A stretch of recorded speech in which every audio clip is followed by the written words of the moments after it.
Assalamualaikum warahmatullahi wabarakatuh. Ila hadrati Sayyidina wa Habibina wa Syafi'ina Muhammadin sallallahu alaihi wasallam, wa ila arwahi abaihi wa ikhwanihi minal anbiya'i wal mursalin, salawatullahi wassalamuhu alaihi wa alaihim ajma'in, wa ala ali kulli wa sahabati wal qarabati wa tabi'in wa tabi'it tabi'in bi ihsanin ila yaumiddin, wa ila arwahi walidina wa muallimina wa zawil hukuki alaina ajma'in, wa khususan ila hadrati Syekh Abu Abdullah Husain bin Muhammad Nasir bin Muhammad Taib Al-Mas'udi Al-Banjari bisiril Fatihah.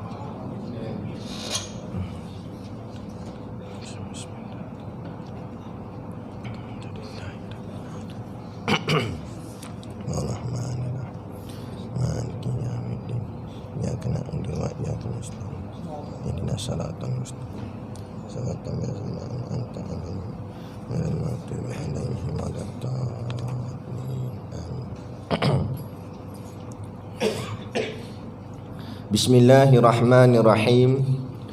Alhamdulillahi rabbil alamin, wassalatu wassalamu ala ashrafil anbiya'i wal mursalin, Sayyidina Muhammadin wa ala alihi wa sahbihi ajma'in. Subhanaka la ilma lana illa ma 'allamtana innaka antal alimul hakim. Rabbi shrah li sadri wa yassir li amri wahlul 'uqdatam min lisani yafqahu qawli. Wala haula wala quwwata illa billahil aliyyil azim. Amma ba'd. Alhamdulillah, kita sama-sama panjatkan syukur kehadaratillah subhanahu wa ta'ala yang dengan limpah dan kurnianya diizin oleh Allah subhanahu wa ta'ala kepada kita pada malam ini untuk sama-sama kita menyambung lagi kuliah pengajian kita, iaitulah kitab Usulut Tauhid. Moga-moga dengan pengajian ini akan menambahkan lagi keyakinan kita kepada Allah subhanahu wa ta'ala. Maka dengan jalan keyakinan itulah kita dimasukkan oleh Allah ke dalam syurganya nanti di hari akhirat kelak, insya-Allah. Amin ya rabbal alamin. Yang saya hormati pengerusi masjid dan seluruh saf kepimpinannya, para imam, para bilal, tok-tok syiah yang tak dapat kita nak sebutkan namanya satu persatu, yang amat-amat disanjungi para asatizah, alim-alim ulama, tuan-tuan guru, ustaz ataupun ustazah yang hadir pada malam ini, mohonlah ditegur kepada hamba yang fakir dalam bidang ilmu ini sekiranya apa yang disampaikan dan dikongsikan ada salah dan silapnya. Yang kita kasihi ayah-ayah, ibu-ibu, pemuda-pemudi muslimin dan muslimat yang dirahmati Allah sekalian. Baik, kita sambung lagi. Kat mana? Muka surat 4 atas ni. Oh, sampai situ dah. Oh, cepat. Qala al-muallifu rahimahullahu ta'ala wa nafa'ana wa iyyakum bi ulumihi fid daraini amin ya rabbal alamin. Kata pengarang kitab, bermula yang kedua, artinya kelebihan orang yang mengajar akan dia, iaitu sabda Nabi sallallahu alaihi wasallam bagi Sayyiduna Ala radhiyallahu anhu.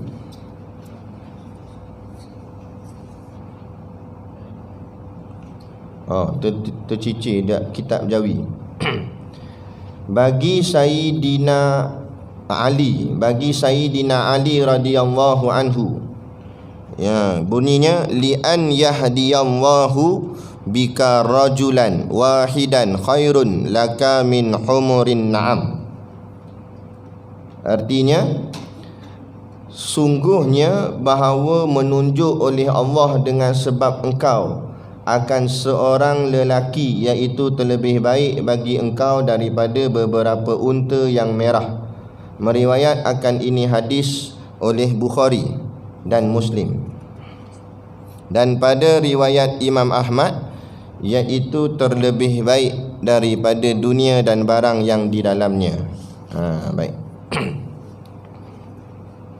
Jadi kita sambung lagi. Kita dah selesai hari tu berkenaan dengan kelebihan ilmu, maknanya ilmu sini ilmu agama, dan kelebihan orang yang bersifat dengan dia. Dia ni balik pada ilmu, maknanya orang yang bersifat dengan sifat ilmu. Kita dah tengok dah kelebihan-kelebihan tu. Sekarang nak tengok pula yang kedua, fasalnya yang kedua, iaitu kelebihan orang yang mengajar akan dia. Dia sini makna dia ilmu. Kelebihan mengajar ilmu. Ilmu apa dia? Ilmu agama. Ilmu agama. Baik, kata Syekh dalam kitab kita Usul Tauhid ni, bermula yang kedua, artinya kelebihan orang yang mengajar akan dia, iaitu dia naqal daripada sabda Nabi SAW bagi Sayyidina Ali radhiyallahu anhu. Jadi satu hari Nabi kata ke Sayyidina Ali, kalau selalunya hadis-hadis berkenaan dengan ilmu ni selalunya daripada Sayyidina Ali kebanyakannya. Sebab apa? Sebab Sayyidina Ali ni kata Nabi, kalau akulah khazanah gudang kepada ilmu, maka kuncinya ialah Sayyidina Ali. Maknanya Sayyidina Ali ni mewarisi akan ilmu-ilmu Rasulullah SAW yang banyak. Sayyidina Ali seorang yang bijak. Jadi Nabi kata ke Sayyidina Ali, apa kata Nabi? Nabi kata, li'ay yahdiyallahu bika rajulan wahidan khairun laka min humurin na'am. Artinya li'an tu makna sesungguhnya, sungguh-sungguh. Li'an tu sungguh-sungguh. Dan tahqiq tu maknanya lam tu lam tahqiq dah, an tu tahqiq lagi, dua kali tahqiq. Maknanya sungguh-sungguh, bukan main-main. Sungguh-sungguh yahdiyallah. Yahdiya tu asal kata huda, maknanya petunjuk. Sungguh-sungguh yahdiyallah, ditunjukkan Allah, ataupun sungguh-sungguh bahawa Allah menunjukkan bika dengan engkau itu rajulan, satu orang lelaki, wahidan, seorang. Kalau dengan maksud dalam hadis ni, sungguh bahawa menunjuk oleh Allah dengan sebab engkau akan seseorang lelaki. Maknanya kamu tunjukkan kebaikan kepada seorang lelaki dengan pertolongan daripada Allah. Khairun, itu lebih baik, laka, bagi engkau, min, daripada humuri. Humuri itu merah. An-na'am artinya unta. Daripada, lebih baik daripada beberapa unta yang merah. Kalau kamu tunjuk satu perkara kebaikan, tunjuk di sini maknanya dalam arti kata mengajar, mendidik. Kita menunjukkan kebaikan supaya orang boleh ikut kebaikan tu. Kita ajar dia. Ajar ni, dakwah ni dia ada dua. Dakwah bil lisan dengan dakwah bil hal. Satu dakwah bil lisan, dakwah dengan berkata-kata. Macam mana? Macam saya buat malam ni lah. Kita ceramah kuliah ni dakwah bil lisan. Satu lagi panggil dakwah bil hal. Dakwah dengan hal. Hal tu maksudnya keadaan. Kita menunjukkan dengan perbuatan. Kadang-kadang dakwah bil lisan tak semua orang boleh buat. Tak semua orang. Kadang ada orang tu alim, ilmunya banyak, tapi bila duduk kat depan ni tak bunyi terus mulut dia. Sebab dia tak pandai. Dia tak pandai nak orang cakap apa? Nak menyampaikan tu. Sebab nak menyampaikan ni pun dia ada skill dia juga. Jadi dia mungkin tak erti nak sampaikan, tapi ilmu banyak dia. Jadi kadang-kadang dia tak boleh nak buat dakwah bil lisan, tapi dia boleh buat apa? Dakwah bil hal. Dakwah bil hal semua orang boleh buat. Semua orang boleh buat. Macam mana kita dakwah orang dengan tunjukkan sikap yang baik, supaya sikap yang baik itu orang boleh contoh, orang boleh ikut. Itu dipanggil dakwah bil hal. Satu peristiwa, baginda Nabi SAW, dia baginda turun daripada unta. Baginda turun daripada unta, punya cantiknya cara Nabi turun tu, akhlaknya yang penuh adab. Turun daripada unta menyebabkan satu orang kafir ni tengok Nabi turun unta tu, menyebabkan dia masuk Islam. Dia tengok Nabi turun unta je, dia kata Allah, cantiknya adabnya, sehingga dia tertarik kepada Islam, nak masuk pada Islam. Akhirnya mengucap dua kalimah syahadah. Kita ada tak turun daripada motor orang masuk Islam ada? Lagi tersembur ada lah kan. Turun habis selak-selak kain belekat tu, nampak habis dalam-dalam. Kawan tu tengah makan bersembur, menyembur terus bersembur dia kan. Sebab tengok terkangkang habis, terselak sana sini. Jadi payah juga. Jadi kita kena tunjuklah akhlak yang terbaik.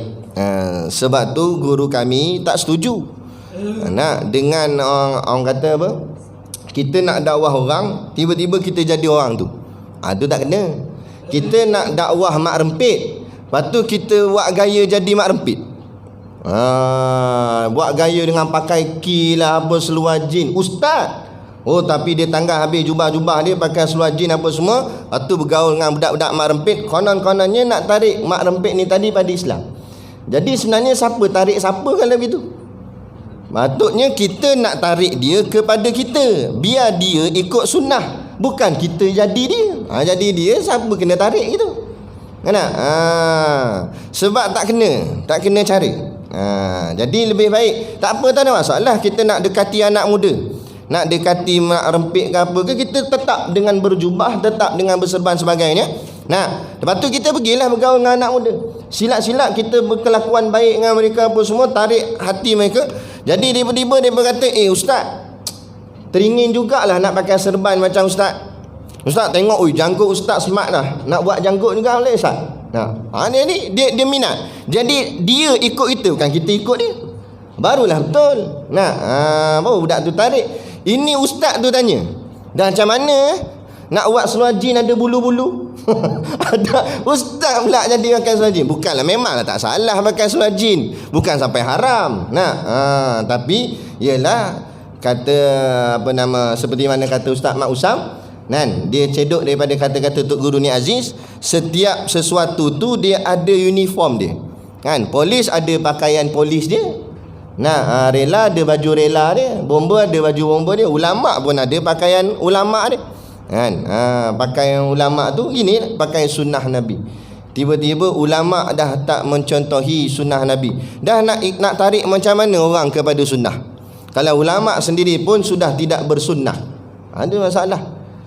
Bukanlah salah pakai baju batik nampak, tapi ulama tu dia nak menarik orang pada sunnah. Jadi dia nak ajak orang bersunnah, berjubah, dia kena berjubah. Tiba dia tarik orang bersunnah, dia tak sunnah. Dah macam mana kan? Baju batik ni bagilah geng lain.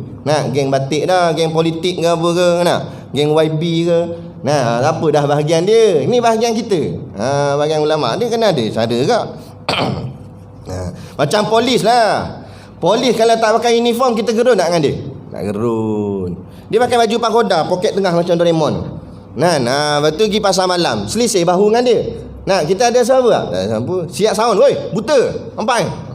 Padahal tu apa nama, inspektor tu. Dia sebab uniform tak ada.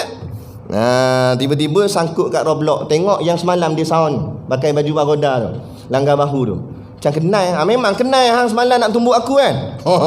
Inspektor tu kata. Baru terketar-ketar.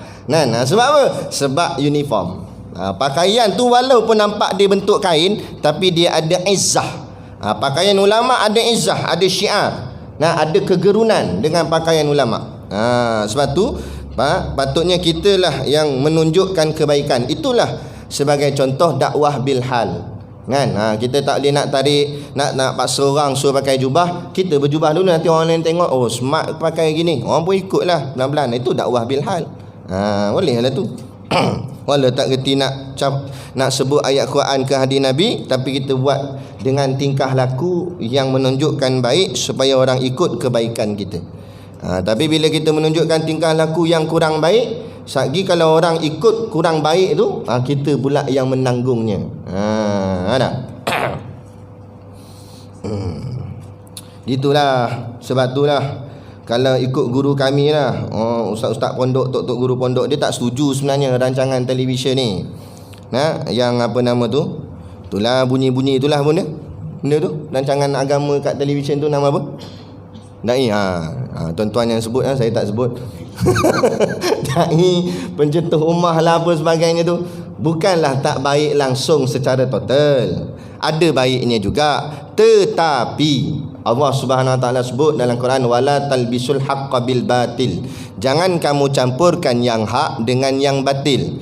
Jangan kamu campurkan yang elok dengan yang tak elok. Jangan campurkan yang bersih dengan yang kotor. Channel tu jugalah keluar cerita-cerita dai semua ni. Channel tu juga yang keluar cerita maksiat juga. Dah bercampur tak benda hak benda batil. Lepas tu nak jadi sempurna macam mana? Jadi masalah. Tu yang jadi kadang-kadang ada benda tak kena kan. Dah kena pula panggil juri. Juri pula daripada kalangan artis. Nah, dia pula komen, ustaz tu buat nada cengeng, pam dalam penyampaian dia. Oh, artis ni pula dia komen sebab dia juri. Dia kata sebenarnya penyampaian tu tak perlu keras. Jadi kita kena sampaikan dengan lembut. Dia tak reti. Dia dalam menyampaikan dakwah dia ada uslub nama dia. Buka kitab Usul Dakwah. Dalam tu dia cerita tentang uslub. Uslub ni maknanya cara, kaedah dakwah, kaedah menyampaikan dakwah. Ada ketika keras, ada ketika lembut. Bukan selama keras, bukan selama lembut. Tengok pada keadaan lah. Nah, cerita tentang bidadari lembut lah. Tuan-tuan, syurga ni ya Allah, bidadari buat gaya tu. Orang pun tengok, dah terbayang-bayang, meleleh haliun, tak basah kita. Tengok, sebab tengok cara tu lembutnya menyampaikan, Allah sedap. Tapi bila cerita tentang bak neraka, tak boleh buat nada lembut.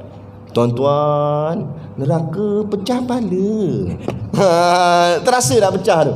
Tak terasa. Takut pun tak ada. Nah, tuan-tuan jangan buat main. Tinggal solat pecah kepala. Dengar gitu bau jatuh speaker. Nampak? Tak payah kata speaker jatuh, dengan dia jatuh. Kan? Dengar bau menggeletar, baulah penyampaian tu masuk ke dalam hati. Bau balik tu tengiang-ngiang lagi suara ustaz tu. Masuk kereta ingat lagi suara. Pecah. Dan kata. Sampai balik tu. Nak tidur pun tak boleh. Sebab apa? Sebab terkesan dengan cara uslub, dipanggil cara penyampaian dakwah. Lepas tu tapi bila orang bukan ahlinya nak komen, tak kena cara. Fas'alu ahla zikri in kuntum la ta'lamun. Tanyalah orang yang tahu apabila kamu tidak tahu. Maknanya yang ahlinya, ahlu zikrinya. Dia bahagian nak komen pitching lari apa semua itu bahagian dia. Bahagian nyanyian dia lantak dia lah. Bahagian atur pengacara tu lantak dia lah. Ni bahagian agama, mana boleh sama kan. Buat pertandingan masak, lepas tu panggil hakim yang nak bahagian juri tu pomen motor, boleh tak? Bila bahagian rasa tu, pomen tu bukan guna sudu, guna spana angkat mi tu. Dia kata minyak kurang ni, minyak hitam kurang ni kata. Jadi kena macam mana? Tak kena. Sebab kawan tu bahagian lain. Tu. Jadi tak boleh. Bukan kita marah ke apa tak, tapi biar kena cara. Bila tak kena cara, jadi macam-macam yang bukan-bukan. Jadi masalah lah. Dan boleh mendatangkan fitnah terhadap agama. Jadi kita mintalah seluruh asatizah kembalilah kepada cara orang dulu, cara tok-tok guru lama. Kekalkanlah dengan sunnah-sunnah dan bawalah orang kepada sunnah. Danlah manusia awam semakin jauh pada sunnah, ulama pun jauh pada sunnah. Dan siapa nak tarik lagi pada sunnah? Kan? Kalau kita pergi Mekah, Madinah, Arab sendiri pun dah kurang bersunnah. Kita pergi semayang di Madinah ke di Mekah kan, pak-pak Arab kadang kepala pun dogoi, tak kopiah pun tak ada atas kepala. Kadang-kadang pak Arab. Yang tinggal kalau kita perasan jalan-jalan sana, tengok ada orang pakai serban, kita tengok mesti orang Melayu, tak pun orang Indonesia ataupun orang Iran. Iran pun ada. Yang lain banyaknya dah tinggal banyak dah. Dan kalau pak Arab meninggallah kita kan. Jadi kena jagalah. Orang dah semakin jauh-jauh. Benda nampak remeh je. Alah tak pakai serban je Ustaz. Alah tak pakai kopiah je Ustaz. Memang nampak remeh, tapi sikit. Kan Nabi sebut dalam hadis, akhir zaman nanti kita akan dijauhkan daripada Islam ni sejengkal demi sejengkal, sasta demi sasta. Apa Nabi nak masukkan? Maknanya bukan drastik tinggal Islam ni, tapi sikit. Sedar tak sedar dah makin jauh.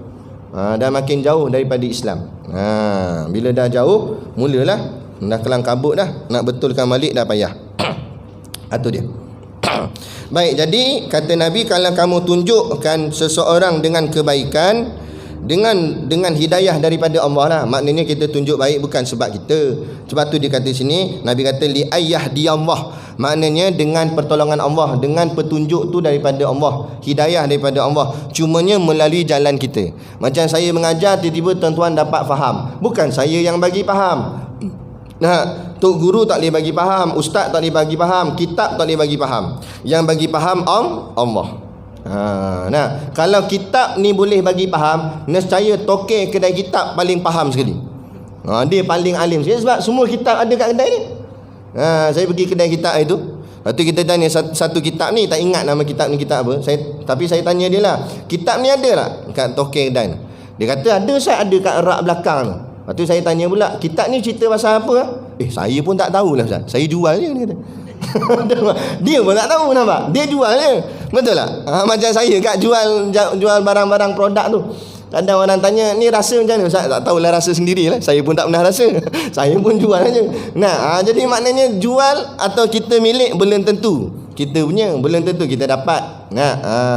Macam ni lah, ada kitab belum tentu kita dapat ilmu daripada kitab. Yang nak dapat ilmu ni kurniaan daripada Allah. Tetapi mesti ada jalan dia. Jalan dia jalan kitab, jalan mengaji. Makan macam mana tiba-tiba nak datang? Nak tanpa ada jalan, mesti ada lorong dia. Dengan sebab lorong itulah baru sampai.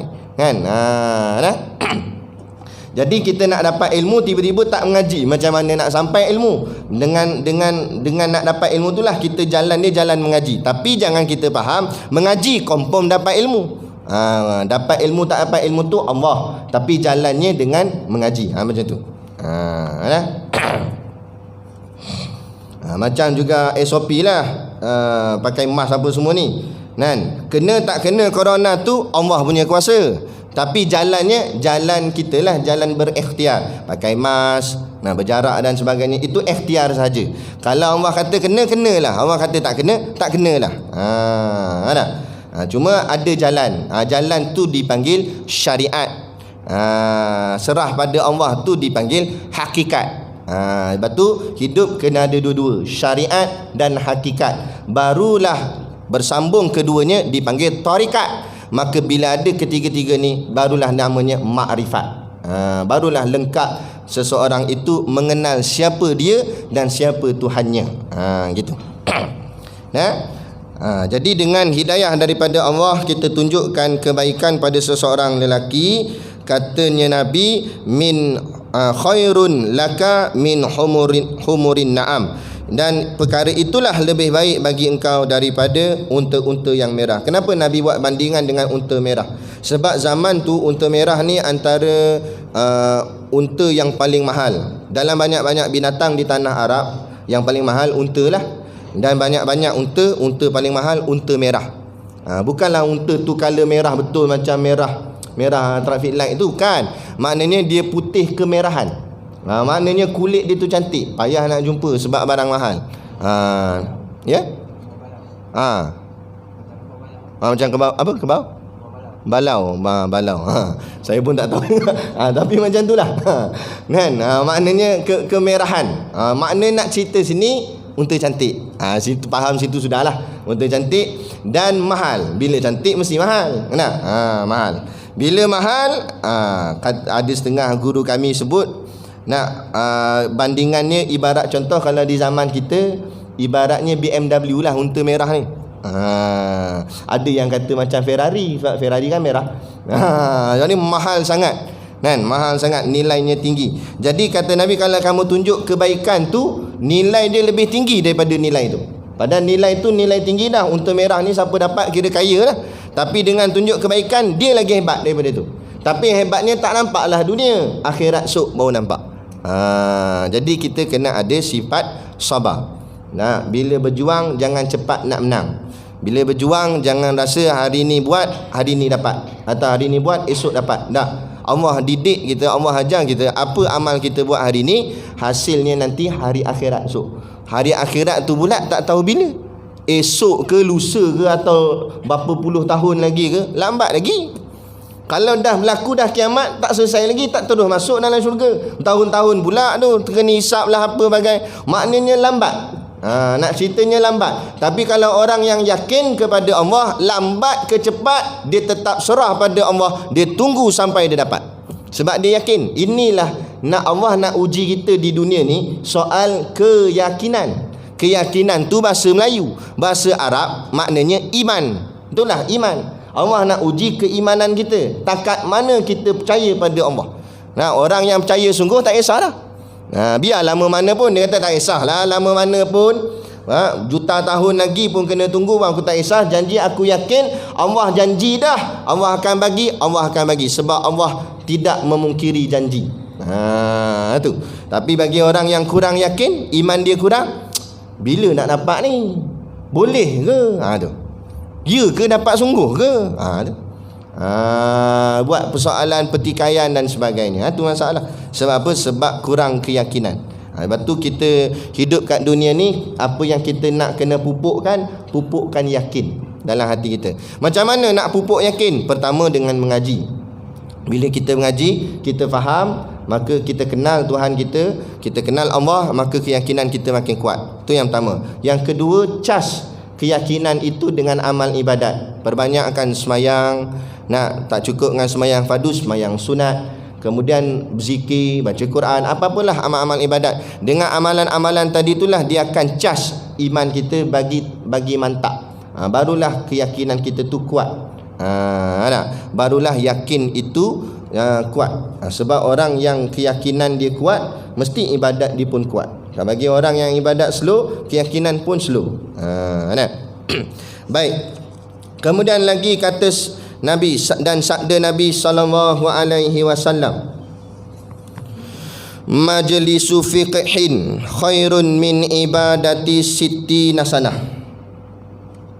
Atau kama qal, mafhum hadis artinya, bermula satu duduk bagi orang yang faqih. Silap atas tu lupa baca. Dan pada riwayat Imam Ahmad, satu lagi riwayat hadis yang sama, cuma riwayat yang lain nak cerita dia. Hadis macam tadi juga, cuma riwayat dia daripada Imam Ahmad. Tadi riwayat daripada Saidina Ali. Ini sambung sampai ke Imam Ahmad. Iaitu terlebih baik daripada dunia dan barang yang di dalamnya. Kata Imam Ahmad, yang dimaksudkan Nabi dengan unta merah tu, maknanya tunjuk kebaikan ni lebih baik daripada isi dunia dan barang yang di dalamnya. Dalamnya mana? Dunia tu. Maknanya kalau kita kumpulkan segala harta dunia dengan satu kebaikan kita tunjuk pada orang, lebih baik daripada segala-gala isi dunia. Segala isi dunia macam mana? Mungkin kita tak berapa nak faham tak? Nak kita kumpulkan semua gaji-gaji menteri. Gaji menteri ke bekas menteri sekali semualah. Bakal PM ke, PM tepi ke, PM tengah ke, semua sekali. Kumpul dia punya bonus gaji-gaji tu semua. Tu baru dalam Malaysia. Kumpul pula yang luar negara punya, yang Barack Obama punya, yang Donald Trump punya, yang negara, kumpul habis semua harta dunia tu, dengan tunjuk orang buat benda baik ni lebih banyak daripada tu lagi. Jadi apa kita pergi pulun harta dunia? Pada pulun harta ni, harta akan habis. Duit yang kita kumpul, dia tak akan berkekal begitu. Dia akan kurang susut. Nilai kalau kita kumpul, kita tak usik pun duit tu, nilai pula susut. Betul tak? Mata wang kita bukan maintain, kejap naik, kejap rendah. Yang banyaknya rendah, kejap turun, turun. Dulu duit kita dengan duit Arab sama. Sekali dulu, bila tahun lepas, 2 tahun lepas, saya pergi umrah, turun dah sikit. Lah ni mereka kata lagi turun. Makin ni. Kita kumpul duit kita, tak usik pun nilai dia turun. Tu barang duit, barang harta pula. Beli kereta mahal-mahal pun, bau keluar kedai ni, seat tu ada plastik lagi. Kita bawa keluar kedai yang jual kereta baru, depan kedai tu ada kedai used car. Kita keluar kedai ni, masuk kedai used car, jual, turun dah harga. Kita masa beli tu mahal lagi, keluar je turun dah. Jadi kalau beli kereta baru, jangan keluar lagi. Duduk dalam tu, sebab keluar je turun harga. Nak ceritanya itulah barang dunia. Apa yang kita pulun sangat. Jangan buat kedekut baik sangat, tabung pun lalu.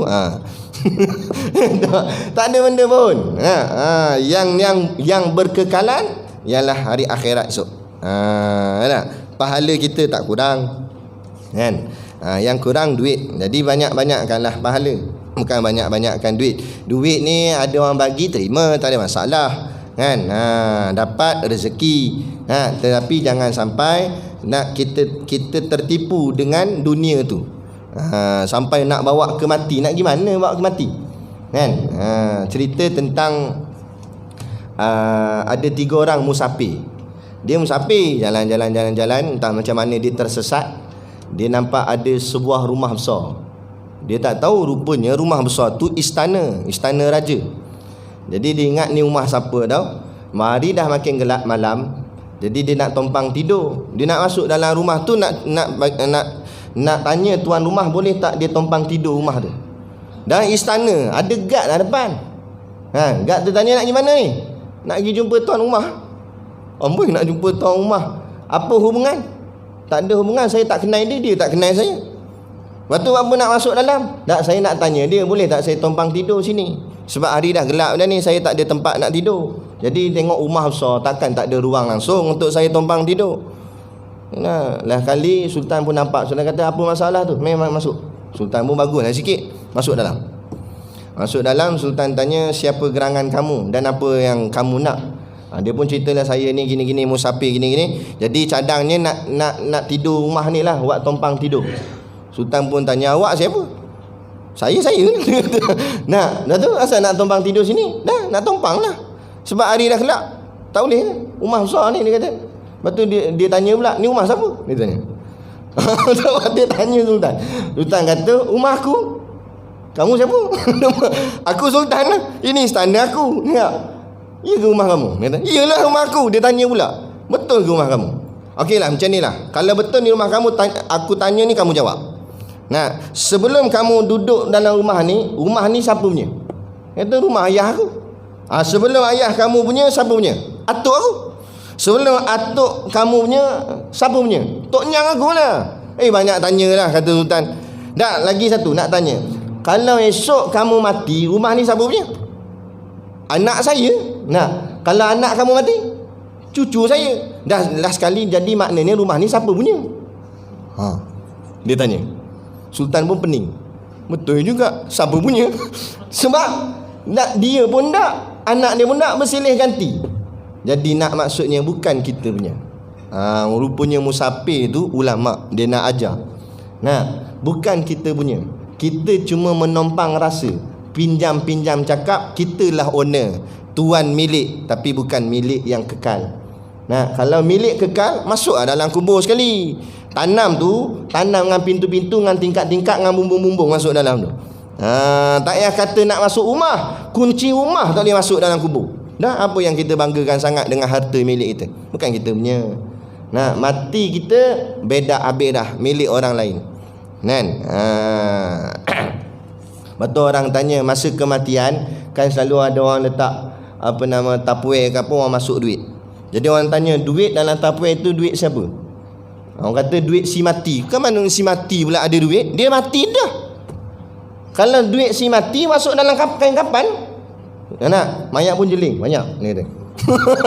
Dah, bukan duit si mati, duit orang hidup. Orang mati mana ada duit dah, nak apa duit? Bukan boleh masuk dalam kubur pun duit tu, bukan ada nak beli jajan ke apa dalam tu.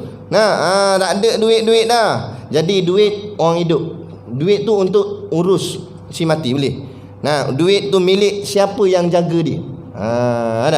Bukan duit. Jangan orang yang bagi pula jangan kata ni duit untuk mayat kata. Tak ada duit mayat, mana boleh ada duit. Kan? Sebab tu sampai takat mana yang sebelum dia mati masih lagi duit dia. Mati je bukan lagi duit dia. Jadi duit tu kena faraid. Sebelum faraid kena selesaikan hutang dia dulu. Sebab apa? Kena faraid sebab si mati bukan ada harta dah. Harta sudah berpindah milik kepada ahli-ahlinya lah. Dalam faraid tu. Lepas tu kena jelas.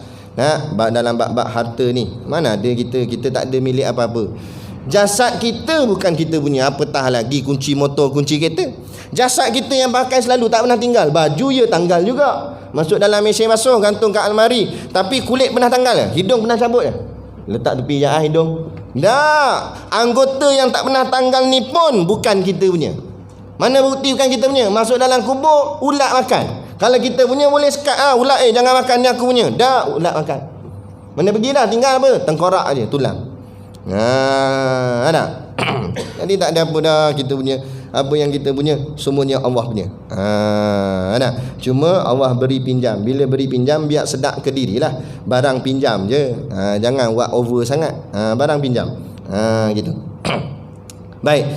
Jadi kalau kita buat kebaikan lebih baik daripada segala isi-isinya, maknanya segala harta-harta dunia ni. Jadi buat apa yang kita pulun harta dunia, pulunlah menunjukkan kebaikan kepada orang. Kerana kita akan jadi kaya esok nanti di hari akhirat esok. Oh, jadi senang lenang. Ni nampak je ni dalam masjid ni, geng-geng ni nampak warak je, duduk tunduk kepala. Masuk dalam syurga nanti joget semua. Kita tengah duduk lepak ni pun berlari. Siapa lari? Tok Imam. Tu imam main kejar-kejar dengan bidadari. Tak ada masalah dah dalam syurga dah, sebab tempat sonok lompat-lompat menjerit situ dalam tu, nak konsert ke apa dah dalam syurga. Tempat memang nak sonok. Tempat dunia tempat kita nak mencari ketenangan, supaya esok Allah berikan kita pada. Sebab itulah kata ulama, dunia ini ibarat penjara bagi orang beriman. Maknanya ibarat neraka bagi orang beriman. Maknanya tempat dunia ni tempat susah, tempat seksa, tempat payah. Sebab apa payah? Sebab nak senang nanti hari akhirat. Allah Maha Adil. Bila dunia kita dah susah, Allah senangkan akhirat kita. Tapi kalau dunia senang dah, senang macam mana senang? Bukan maksud duit banyak senang. Kadang orang duit banyak pun susah juga. Tapi maksud senang, bersenang-senang bila melihat Islam dicaci maki, bersenang-senang bila melihat Islam dihina. Buat tak kisah buat bodoh dia. Dia buat tak kisah, dia langsung tak ambil dulit. Ni bersenang-senang dengan agama. Maka bila dia bersenang-senang dengan agama di dunia, dia akan bersusah-susah nanti di hari akhirat. Fikir-fikir lah. Ni nak datang ni 2 hari bulan 1. Depa nak buat apa tu? Miss World. Pertandingan Miss World ni lah. Ratu cantik. Jadi Dewan Muslimat dah bersuara. Kalau muslimat pun boleh bersuara, kita muslimin tak bersuara, muslimut lah kita. Perempuan pun berani menyatakan bantahan, laki tak boleh. Cerai jadi sekurang-kurang keluarkanlah. Walaupun kita tak boleh nak cakap kat depan ni, tapi zaman sekarang zaman IT, tulis statement dalam Facebook ke dalam apa ke, sekurang-kurang ada tunjuk orang cakap bantahan kita, tunjukkan respon kita dalam kita tak setuju dalam perkara-perkara kemungkaran. Sekurang-kurang itulah yang kita boleh tunjuk pada Allah. Ya Allah, memang aku tak mampu nak buat lebih, tapi inilah sekurang-kurang aku nak tunjukkan protes, aku tak setuju dalam apa yang mereka buat dalam perkara-perkara maksiat. Ni tak duduk tengok saja. Silap dia pula yang tekan klik link tu. Nak tengok lawa mana Miss World, dia kata. Tapi cabut kopiah lu, dia kata. Kopiah tak pi. Pula dah. Tak maulah macam tu. Jadi katalah berusaha tunjukkan seperti mana kisah Nabi Ibrahim dibakar, masuk dalam api tak? Nabi Ibrahim masuk dalam api. Apa yang Allah buat, api tu tak membakar Nabi Ibrahim. Datang ada burung kecil, setengah riwayat kata burung pipit. Burung yang paruh dia kecil, dia pergi cedok air kat sungai, dia tuang, cedok tuang, cedok tuang. Ada burung jenis besar, jenis macam burung helang, dia bertikai. Dia kata, hang buat apa ni? Ingat boleh padam ke api tu? Dengan air hang bawa dalam mulut hang, sikit sangat air tuang dalam api tu, jenis api besar. Api ni besar sungguh. Sebab raja waktu tu dia perintah pada rakyat kena bawa seikat kayu api. Seorang rakyat bawa seikat kayu api. Bayangkan rakyat berapa banyak. Jadi menimbun kayu api tu macam gunung. Dibakar tu api tu, Allah, bukan macam bakar sampah, gunung ni. Nak letak Nabi Ibrahim masuk dalam tu bukan boleh main dekat-dekat. Dia pakai elastik. Dia buat 2 tiang, diikat macam tali ke apa tahu. Dia tarik Nabi Ibrahim, lepas tu macam Angry Bird tu, cerita tu. Ni betul ni. Dia buat campak pun masuk dalam tu. Makna nak ceritanya bukan api kecil-kecil. Datang burung ni, dia tuang air. Burung besar kata, apa benda hang buat ni? Hang ingat boleh padam? Burung kecil ni jawab apa? Dia kata, memang aku tak boleh padam. Yang nak memadamkan api ni Allah, kuasa Allah, hak Allah. Tetapi aku buat macam ni sekurang-kurang ada tunjuk usaha aku pada agama Allah, aku menyelamatkan, aku cuba nak menyelamatkan kerana atas kasih aku sayang pada Nabi Allah aku buat. Supaya esok nanti di hari kiamat, kalau Allah tanya pada semua makhluk, saat Nabi ku dibakar, apa yang kamu buat? Sekurang-kurang aku ada jawapan pada Allah. Sekurang-kurang aku jawab, ya Allah, aku cedok air di sungai dan aku tuang, walaupun aku tahu tidak boleh memadam api tu. Jadi jangan kita guna istilah, alah suara kita mana ada kuat, kita cakap pun tak lut lah. Depa tu bukan nak dengar cakap kita. Ni bukan soal depa dengar, ini soal Allah dengar. Bukan kita nak depa dengar. Buat apa nak depa dengar?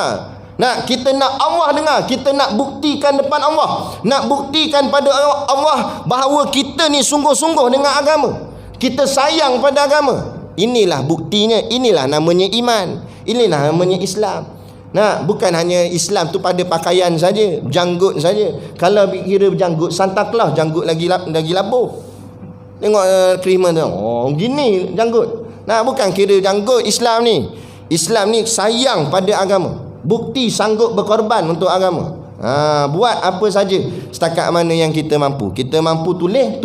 Kita mampu nak buat poster ke, buat poster. Buatlah apa-apa pun. Nak buat solat hajat, buat solat hajat supaya program tu dibatalkan. Sekurang-kurang ada usaha kita buat. Tu. Nah, baru itu tanda kita kasih, tanda kita sayang. Kan? Macam ayah kita nampak ayah kita kena seksa dengan musuh. Katalah contoh, komunis mana datang nak kelar leher ayah kita depan mata kita. Nah, takkan kita hanya nak duduk diam. Kelar tak apa. Nak kalau tak mati kelar lagi ya. Tak ada, takkan kita nak biar macam tu.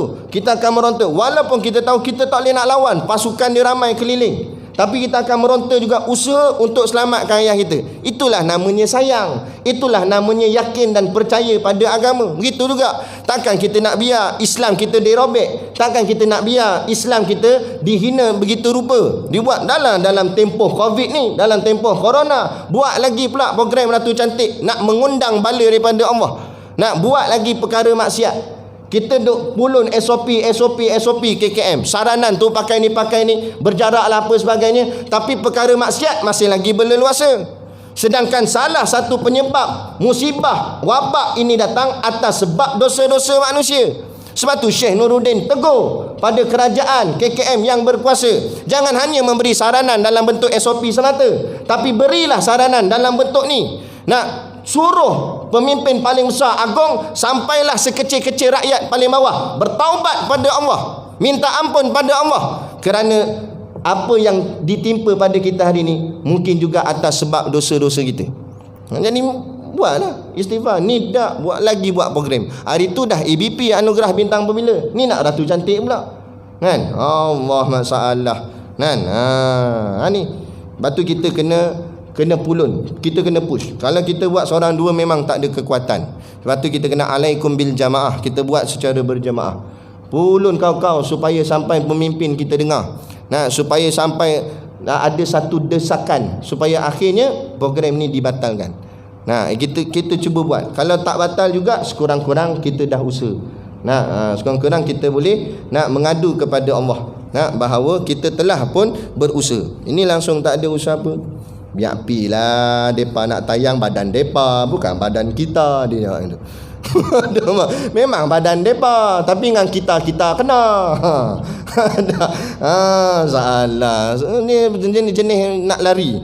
Nah, jenis buat tak nak peduli itu. Kita takut kita ni berada, orang cakap apa, situasi aman.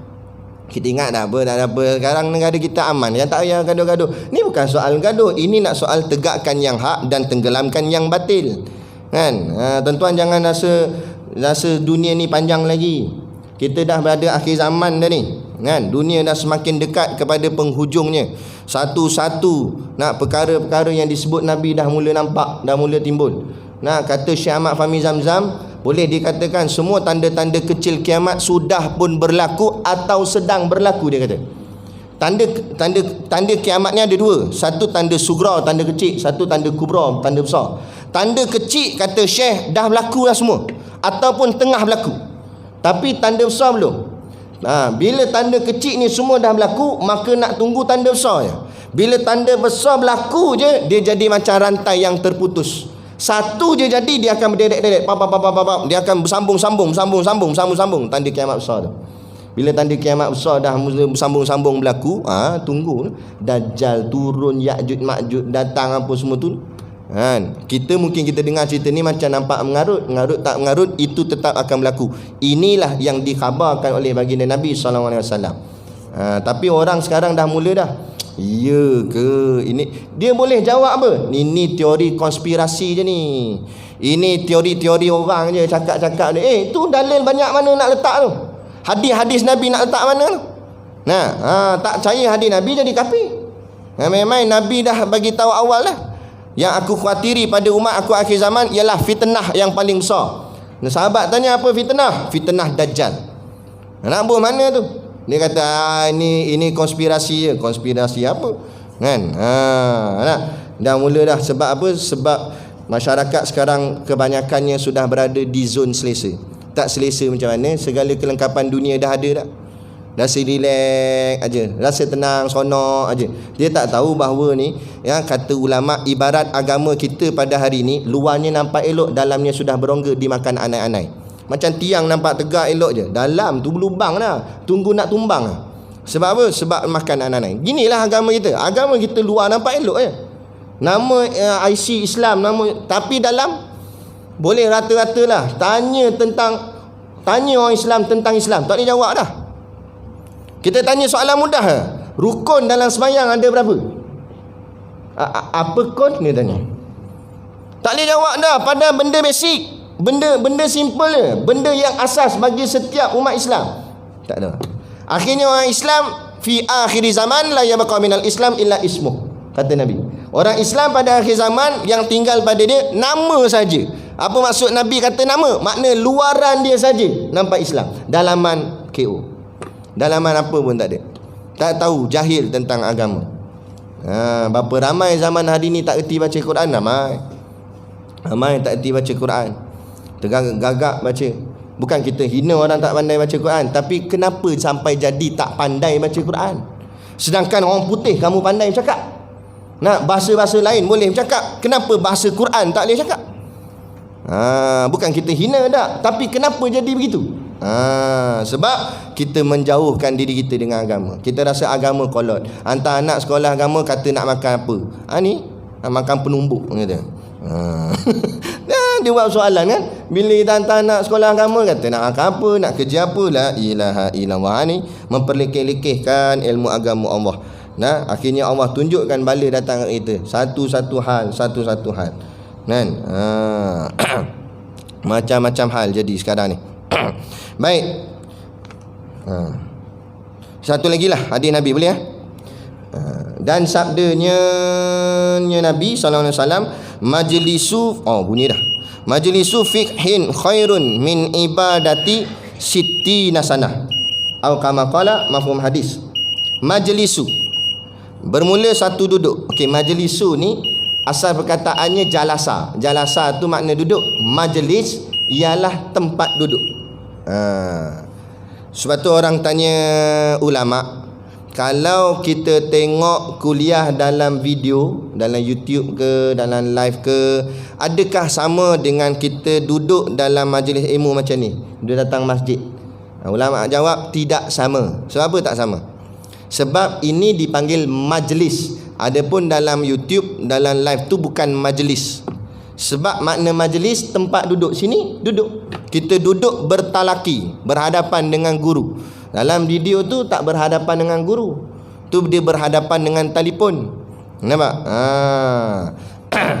Tapi dari segi manfaat ilmu boleh. Orang yang duduk sini pun boleh dapat ilmu, orang yang duduk dalam telefon tu pun boleh dapat ilmu. Dapat ilmu boleh dapat, tapi dia kurang satu je, pahala keberkatan majlis. Itu tak dapat. Sebab itulah kalau boleh hadir, kena hadir. Tak boleh hadir baru tak apalah, kita duduk tang mana pun tak apalah. Ada kerja kan dan sebagainya, lepas tu kita tengok kod live, tak apalah. Tapi kalau selagi boleh hadir, cuba hadir. Sebab nak dapat. Sebab ilmu ni bukan nak ambil ilmunya semata, bukan nak faham je, tapi nak berkat. Kerana dengan berkat itulah ilmu yang difaham tu boleh diamal. Kalau orang tu ilmu dia faham tapi tak boleh amal, buat apa ada ilmu? Ada. Ada kereta mahal tadilah, unta merah tu, Ferrari. Kereta mahal, minyak tak ada. Nak buat apa dengan kereta tu? Buat ambil gambar je lah. Posing sana, posing sini. Pergi kedai depan pun tak boleh. Sebab minyak tak ada. Duduk sandar dalam tu je lah. Lain kali ayam masuk dalam tu, jadi buat erban. Sebab apa? Sebab tak kembali pada fungsi. Telefon mahal, bateri tak ada. Call pun tak boleh. Nak apa? Nak handphone mahal tadi. Macam tu juga. Ilmu banyak tapi tak boleh nak amal. Tak ada function lah. Tak ada fungsi lah ilmu tu. Rugilah. Sebab apa kadang-kadang ada ilmu tapi tak boleh amal? Sebab tak ada berkat. Atau kurang berkat. Jadi yang terbaiknya kita nak berkat. Berkat tu penting. Berkat itulah yang menjadikan sesuatu yang baik itu lebih baik lagi. Gitu. Jadi kata Nabi, majlisu, bermula satu duduk dalam satu majlis, fiqhin, bagi orang yang faqih. Maknanya duduk mengaji, untuk memfaqihkan dirinya, untuk memahamkan dirinya, belajar ilmu, khairun, itu terlebih baik kata Nabi, min, daripada ibadati, beribadat, sitina sanah. Siapa sitin? Sitin tu maknanya, kalau sitin ni sepatutnya masuk 60. Sini ditulis 70. Tak apalah, ada ralat kot. Jadi sitina sanah 60 tahun. Mungkin ada dua riwayat kot. Ada satu riwayat mungkin sab'ina sanah, 70 tahun. Wallahu alam lah. Tapi nak ceritanya sini, maksudnya sini, okey, ulama kata kalau kita jumpa dalam hadis ada sebut nombor, angka 70 ke 60 ke, bukan maksud kepada nombor tu sebenarnya. Nombor tu hanya diibaratkan saja. Maksud ibaratnya sini iaitu banyak. Nak maksudkan nisbahnya banyak. Maknanya duduk mengaji ilmu lebih baik daripada ibadat yang banyak-banyak. Maksudnya macam tu. Jadi tak payah gaduh lah sitin ke sab'in. Nak 60 ke 70, tak payah gaduh. Tak habis-habis keluar ni lagi 60, tak 70, 60, 70. Nak gaduh situ. Padahal amal apa pun tak ada. Jadi bukan masalah ke angka tu, bukan masalah. Itu hanya nak menunjukkan bahawa banyak. Jadi maksud pada hadis ni, duduk mengaji ilmu itu lebih baik daripada ibadat berlambak-lambak. Maksudnya tu. Ibadat banyak-banyak, sembahyang banyak-banyak, zikir banyak-banyak, lebih baik mengaji ilmu. Lagi banyak dia punya pahala, lagi besar. Sebab tu ada orang, sebab tu ulama tegaskan perkara ni dalam bab adab. Kan? Saya ni tak protokol sangat, saya tak kisah. Tapi ada jenis syekh-syekh, tok-tok guru yang tegas dalam majlis ilmu. Antaranya Syekh Nuruddin Al-Banjari Al-Makki. Jangan main-main dengan dia. Kalau ada niat nak jemput dia, buat persediaan betul-betul. Dia tegur direct je. Dia tegur depan-depan. Dalam satu ceramah dia, tengah-tengah ceramah tu ada seorang ni tidur. Seorang je dia tidur. Lepas tu dia panggil pengurusi masjid. Pengurusi masjid ingatkan mic tak bunyi ke apa. Dia kata tak. Dia tanya ada bantal tak kat dalam ni, dia kata. Jadi pengurusi ingatkan Syekh nak buat sandar belakang ni ke apa kan, lengoh ke apa. Dia ambil sungguh lah, ada pula bantal dalam tu. Nampak? Dia ambil bantal tu. Syekh ambil bantal tu, pergi kat orang tu, dia kejut.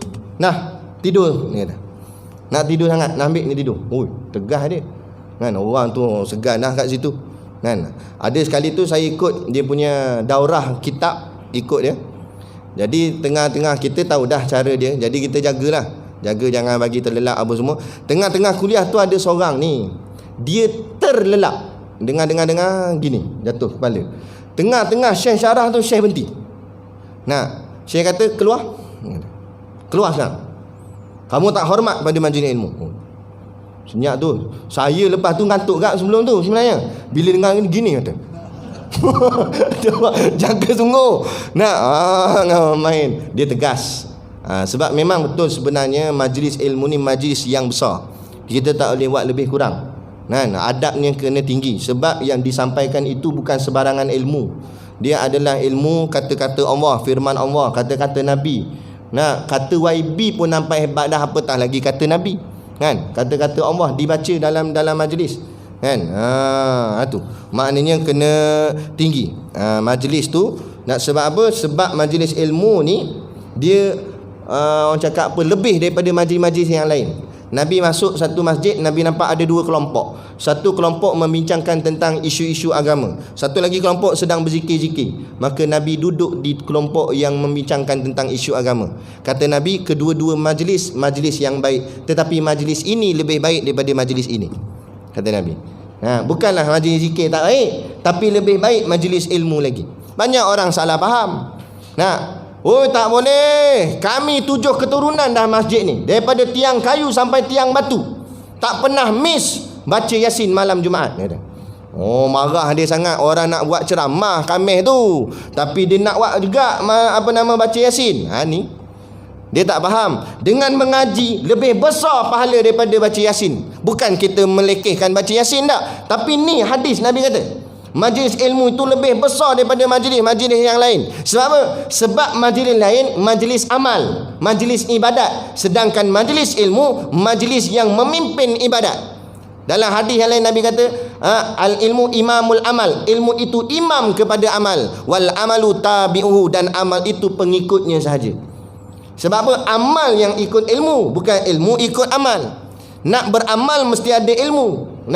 Supaya betul amal kita, maka ilmu tu lebih utama daripada amal. Sebab tu boleh dilewatkan sedikit solat isyak kerana memberi laluan kepada majlis ilmu. Tak payah kata sikit, kalau saya berhenti pukul 12 pun boleh lagi. Cuma tuan-tuan lah balik sorang. Lain kali tinggal saya sorang. Boleh, memang boleh lambat kan. Sebab apa? Sebab majlis ilmu lebih berat lagi. Tapi sampai mentinggalkan solat sampai subuh majlis ilmu tak ada. Isyak tak semayang terus tak boleh kan. Semayang wajib juga, tapi boleh dilewatkan sedikit kerana ada perkara yang lebih berat lagi. Apa dia? Majlis ilmu. Ada orang dia tak kena cara. Dalam majlis ilmu dia berzikir, pegang tasbih, kuat lah tu. Kali tahlil, la ilaha illallah, la ilaha illallah, tak kena tu. Dia tak tahu bahawa majlis ilmu ni majlis zikir dah, dan lebih besar daripada majlis zikir yang dia baca. Sebab kadang-kadang majlis zikir yang dia lafaz boleh jadi tak betul sebab dia tak ada ilmu. Boleh jadi salah sebutan dia. La ilaha illallah, la ilaha illallah. Gimana elah? Elah ni yang menyanyi tu. Tak mengaji, kena mengaji la ilaha illallah. Lepas tu la pula kena tekan panjang, la ilaha illallah. Sebab la tu nak menekankan tidak ada Tuhan. Baca dalam kitab tajwid kan. Kena belajar. Ada satu masjid minta saya bagi ceramah. Saya banyak hari tak ada kosong. Lepas tu kebetulan hari Khamis satu tu kosong. Dia kata hari Khamis tu boleh? Dia kata selalunya Khamis ni tempat kami ni baca Yasin Ustaz. Tapi tak apalah, saya tanya dulu Tok Imam apa semua. Tak apalah lagi, tanya dulu. Tanya depa lawan, tak bagi.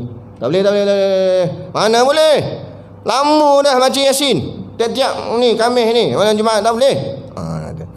Tak apalah. Dia telefon saya balik, Ustaz minta maaf Ustaz, tak boleh Ustaz. Saya tanya kenapa tak boleh? Depa nak baca Yasin enggak malam tu? Tak apalah. Kalau macam tu saya pun tak ada apa-apa nak buat. Saya ikut jugalah. Saya pun baca Yasin sekali lah. Saya pun datang bukan sebab ceramah, datang nak baca Yasin sekali. Tengok ayat pertama salah dah. Ayat pertama salah dah, surah Yasin. Dia baca macam mana? Yasin. Salah dah. Ya mana panjang? Ya 2 harakat je, yang panjang sin. Yasin. Dah tak mengaji, ya tu sampai tepeng tu ya. Nampak? Ya lama nak pergi mana? Tu dah bila tak mengaji, dia ingat betul amal dia buat. Bila orang tegur, nak lawan pula. Ni masalah. Macam kita amin dalam semayang kan. Tu pendek, tu mat badal 2 harakat. Yang panjang min. Amin. Tapi banyak-banyak tempat je ni. Sampai tak cukup nafas, tarik balik. Amin. Nak gimana panjang-panjang? Bila tak kena cara, sebab apa? Sebab tidak mengaji, tak ada ilmu, maka takut amal jadi salah, jadi buat penat saja. Sebab tu setan dia lebih takut orang berilmu daripada orang beramal.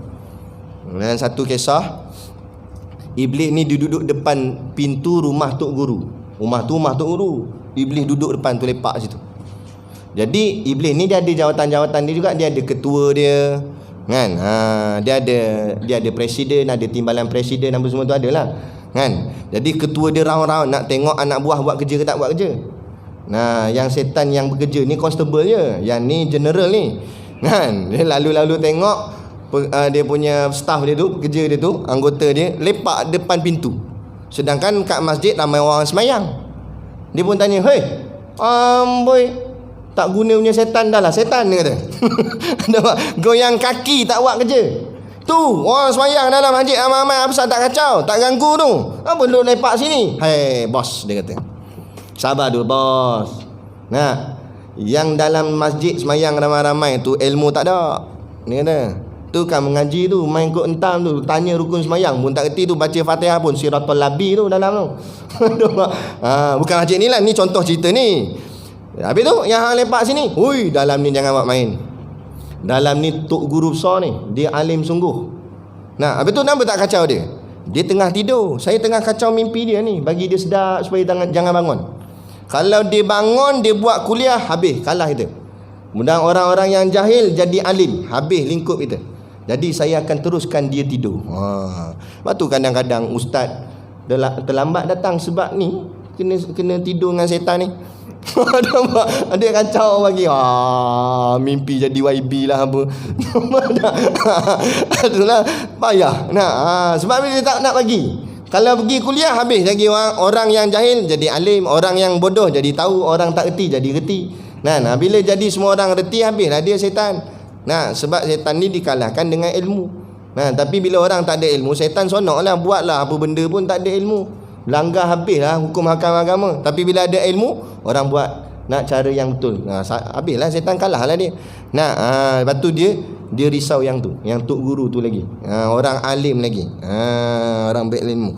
Jadi nak menunjukkan sini pentingnya darjat ketinggian ilmu. Maka boleh dipanjangkan sedikit masa, memberi kelebihan kepada majlis ilmu.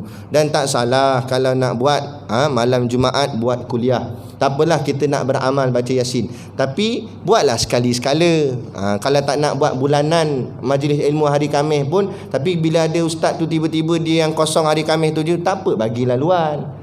Khamis depan tak apalah baca Yasin pula. Tak apa masalah. Dan kita kena faham, baca Yasin bukan mesti hari Khamis je.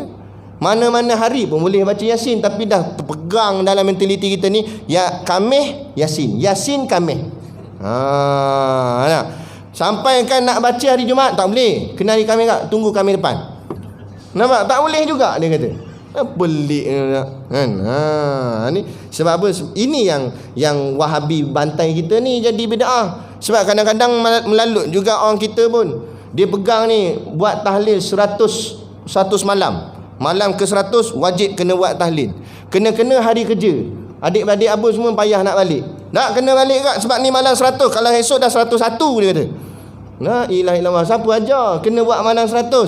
Terpulang nak buat malam berapa pun. Mana yang mudah bagi kita buatlah. Tak nak kena ni sebab ini yang kita takut Wahabi duk bantai kita bid'ah ni. Jadi jangan kita gulu melampau-lampau. Buat nak beramal sila beramal, tetapi biarlah beramal itu bersandar dengan ilmu. Maka hadirlah majlis ilmu, tak faham tanya, kita belajar sampailah kita dapat kefahaman. Bila kita faham, kita dapat beramal dengan amal yang sahih dan Allah terima, Allah berikan ganjaran pahala, dan dengan pahala tadilah kita dapat masuk syurga insya-Allah. Dan kita berhenti setakat ni dulu. Kita akan sambung. Dan melihat Nabi SAW pada satu masuknya ke dalam masjid akan dua lingkungan manusia. Saya dah teradvance, saya dah cerita dah tadi ni. Kemudian dalam kitab ni baru nak cerita. Tak apa, nanti kita cerita balik kan. Tuan-tuan ni kalau sekali cerita pun kadang tak ingat. Baik. Jadi sekadar tu dulu pada malam ni. Nanti kita akan diizinkan Allah kita bertemu lagi lah, tapi lambat lagi lah, tahun depan baru jumpa balik.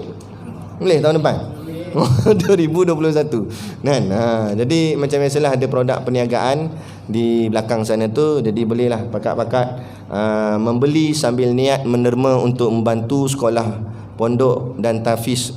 Berbahagia guru kita Tuan Guru Haji Siddiq bin Muhammad Nur, bantu-bantulah nak perjuangan kami ni insya-Allah. Nah, jadi moga-moga dengan bantuan tuan-tuan kami dapat melahirkan pelapis-pelapis ulama pada masa-masa akan datang yang akan terus membimbing umat Islam, mempertahankan umat Islam. Tuan-tuan, kata-kata terakhir sebelum saya tamatkan majlis, antara satu pesanan saya, sekarang kita ni diuji kuat dalam masalah akidah Ahlussunnah wal Jamaah. Golongan Wahabi dah sekarang ni dah memang tahap melampau.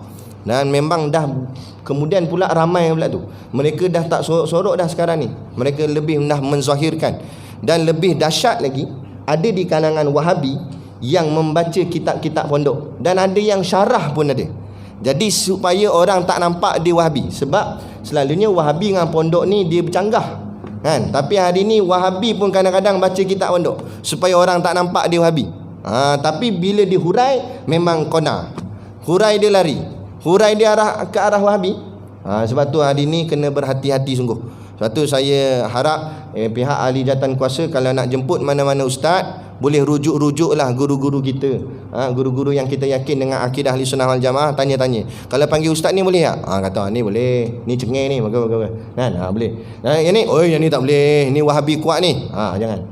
Sebab kadang-kadang mungkin kita tak kenal sebab kita orang awam, tapi golongan asatizah sama-sama dia tahulah, dia kenal. Wahabi ni pakaian dia kita susah nak beza tak. Dia kadang pakai macam kita, kadang lebih pula daripada kita. Kita ekor seban satu, dia sampai dua kadang. Kadang mana kata dia nak tunjuk dia power pun kadang-kadang macam tu kan. Kita tak boleh nak ni kan. Tapi nak boleh kenal dia macam mana, cara dia menyampai tu, isi yang dia sampai tu, isi dia macam mana. Kalau isi dia kena berat belah ni kewahabian, nak tahu dah dia tu Wahabi tu. Antara ciri-cirinya dia tak suka sifat 20. Tu ciri dia. Lepas tu amal-amal yang kita buat turun-temurun nenek moyang kita apa semua ni, tok-tok guru kita ajar dulu wirid pas sembahyang apa semua ni, dia kata bid'ah. Tu ciri-ciri dia tu. Tu tanda-tanda tu, simptom-simptom dia. Boleh kenal. Sebab nak scan pakai mesin temperature tu tak jadi dia. Wahabi tak ada tulis. Nak scan dia dengan ni. Tu. Jadi insya-Allah lah kita sama-sama lah tuan-tuan pertahankan Ahlussunnah wal Jamaah. Kita bangkitkan balik nenek moyang kita dulu-dulu. Inilah yang dia tinggalkan pada kita, Ahlussunnah wal Jamaah. Tolong jaga bumi tanah air kita daripada cengkaman-cengkaman musuh. Jaga akidah kita Ahlussunnah wal Jamaah. Sekarang dah semakin tenggelam. Kita nak bangkitkan balik insya-Allah. Jadi insya-Allah. Jadi cukup sekadar tu. Wabillahi taufik wal hidayah. Wassalamualaikum warahmatullahi wabarakatuh. Allahu akbar. A'udzubillahi minasyaitonirrajim. Bismillahirrahmanirrahim. Alhamdulillahirabbil alamin wassalatu wassalamu ala asyrafil anbiya'i wal mursalin sayyidina Muhammad wa ala alihi washabihi ajmain. Allahumma taqabbal minna salatana wa du'aana innaka antas samiul alim wa tub alaina innaka antat tawwabur rahim. Allahumma ja'al dinana dinan nabi Muhammadin sallallahu alaihi wasallam wa islamana islamal muslimin wa imanana imanal mu'minin wa salatana salatal khashiin wa a'malana a'malal salihin wa niyyatana niyyatal mukhlisin wa dhunubana ya Allah dhunubal mustaghfirin wa hayatana hayatal ulama wa mautana bi mautis syuhada wa adkhilnal jannata ma'al anbiya'i alaihimus salatu wassalam. Rabbana atina fid dunya hasanah wa fil akhirati hasanah wa qina azaban nar wa qina azaban nar wa qina azaban nar. Wa sallallahu ala khairi khalqihi sayyidina Muhammad wa ala alihi wa sahbihi wasallam. Subhana rabbika rabbil izzati amma yasifun. Salamun alal mursalin walhamdulillahi rabbil alamin. Amin ya rabbal alamin. Taqabbalallahu minna wa minkum. Takbir.